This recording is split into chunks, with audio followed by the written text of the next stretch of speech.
What happens when you take a high dose of DMT at home? Machine elves? Alien abduction? Cartoons? Clowns? All of those are well represented in a recent British study of what, or rather who, appears during a DMT experience. I'm Adam Knowles, a psychotherapist in the UK. Welcome to iResearch, my PhD blog. And today I'm going to react to a new academic paper about DMT worlds and entities.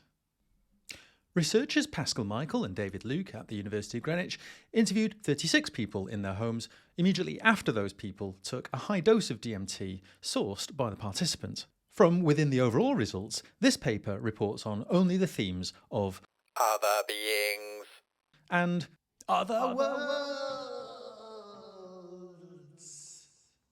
DMT, usually inhaled as smoke or delivered intravenously, is known as the spirit molecule due to its reliable psychedelic effects. DMT is one of the key chemical components of the ayahuasca brew that I'm investigating, a medicinal plant tea originally developed by indigenous groups in the Amazon and now common in religious and neo-shamanic use. In terms of the appearance and features of the beings, humanoid was the main thing, if only rarely human. Some beings were insectoid and alien, including greys. Self-transforming is often reported, alluding to McKenna's machine elves. There's a great description later on of the tessellating tesseract of a rapidly rotating Autobot from Transformers. There's a great fluidity to it, part humanoid, part alien, part animal, octopus is mentioned, part machine. There was a distinct familiarity in the accounts, linking with Shannon's idea that this is the antipodes of the mind, bizarre but familiar, like old friends, a funny feeling you've been here before, perhaps 1,000 times, and did you ever really leave? What are these beings doing?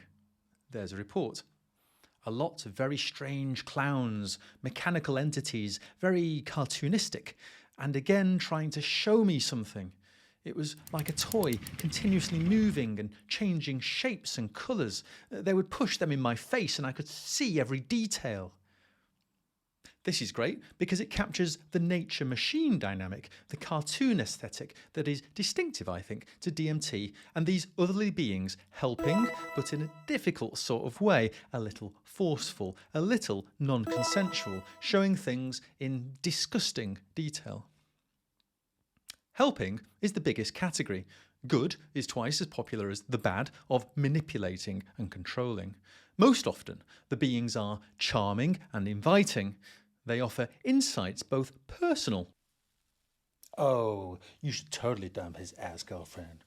Trust me, honey. And universal. It's a game, it's all a game. You know the game. Most often, the beings are magnificent. Less often, the beings are mischievous, particularly a trickster type. It could take you somewhere really dark if it wanted to. Or menacing. Hooded, dark creatures. Do not go there. Are you sure? You can still get out of this. The section on otherly worlds describes natural and artificial worlds, objects that are organic, technological, infantile, geometric or symbolic, structures that transform, explode and tessellate, textures are organic, mechanical and synthetic. Every single one of the 36 participants arrived in another world, which I call DMT hyperspace, and participants describe as breaking through the veil and emergence into a novel reality. In my ayahuasca experiences, I variously found myself deep in the jungle, aboard alien spaceships, exploring the gardens of the saints. And there was one time running into battle as a Roman centurion. Some of these were, for me, closed eye experiences, others open. Some visions are more like static images, others feel 3D and change as I moved my head or body, like with a VR headset. One participant says, "The beauty is just so intense, I do not know what 5D looks like, but it was like that, or more." a garden of extraordinary beauty that the animal entities were coming out of. So these gardens are organic. Natural environments are common, but so are mechanical images, machines, conveyor belts, like the Matrix, intricate crisscrossing, and mixes of these together, like a spider web or a honeycomb lattice, in the words of the participants.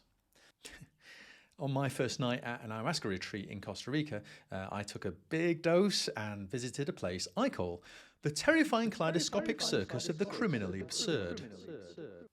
Objects and structures in these otherly worlds are often rotating, spinning, splitting, fractalating. That's a great word here.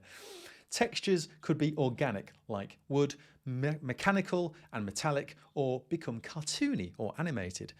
I appreciate that sounds like quite a range of worlds, and it is, but I think it's quite distinctive, i.e. the flora and fauna of DMT hyperspace tend to be this and not that.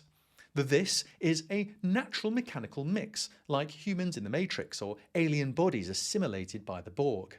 It's DNA, which is biological and chemical, but also deeply patterned, mechanical or at least mathematical, leading to fractal imagery, as shown in the sacred geometry of a cauliflower or a sunflower.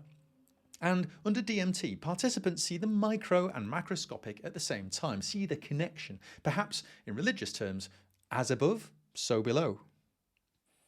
As that comment breaking through the veil, this is the world as you know it, but not as you've ever quite seen it, zooming in and through and understanding things at a sort of mad level, which is indeed then reflected back as maniacal clowns, or that as a human you are maybe infantile amongst these celestial beings. In terms of limitations, participants are predominantly male, white and youngish and living in London, Kent or Sussex, limiting what differences might be found with other demographics and cultural backgrounds. It's just reflective of the user base of self-procured DMT in a practically available sample. In summary, this study is important because it's innovative. Previous studies relied on online surveys and trip reports and tended to focus on the structure of experiences rather than the content. In their attempt to generalise and deal with big N, those studies end up abstracting everything concrete away to nothing. Questions begged by those studies include which entities, saying what, why, with what impact. This study answers at least the which and what components. I learnt a lot. I saw, perhaps for the first time in a recent academic study, my experiences reflected back at me in high resolution. It's great science, having examined the previous studies and addressed the limitations of them in a serious way. Now for a few points of critical reflection. First, what I liked a lot are the participant quotes. I just think these are so powerful. It's great to see them represented at length and with frequency. Second, there is no analysis of the meanings these experiences had for participants. A second forthcoming paper from the same study promises to deal with personal impact, but it's unclear whether it will do so via meaning. Third, the researchers present otherly beings and otherly worlds separately, and that's not how the data is structured. The quotes demonstrate that the other beings are always in other worlds. Fourth, the researchers assign no words to reflexivity. This study uses Brown and Clark, but cites only their 2006 paper, before those authors renamed their method reflexive thematic analysis. Well, that's a wrap from me, reacting to this recent paper about what happens with DMT. And this is my first time using an auto cue, which is genuinely really weird. If you made it this far, well done. I hope you got something out of it. Now, please know that you are one of only 6 people watching my channel, and so your higher self wants you to like, subscribe, and leave a comment. Which aspect of psychedelic research do you want me to cover next? What research do you need help digesting? Drop me a line via the usual channels. Until next time, take care of yourself and Make sure that our lizard alien overlords are taking care of you. bye!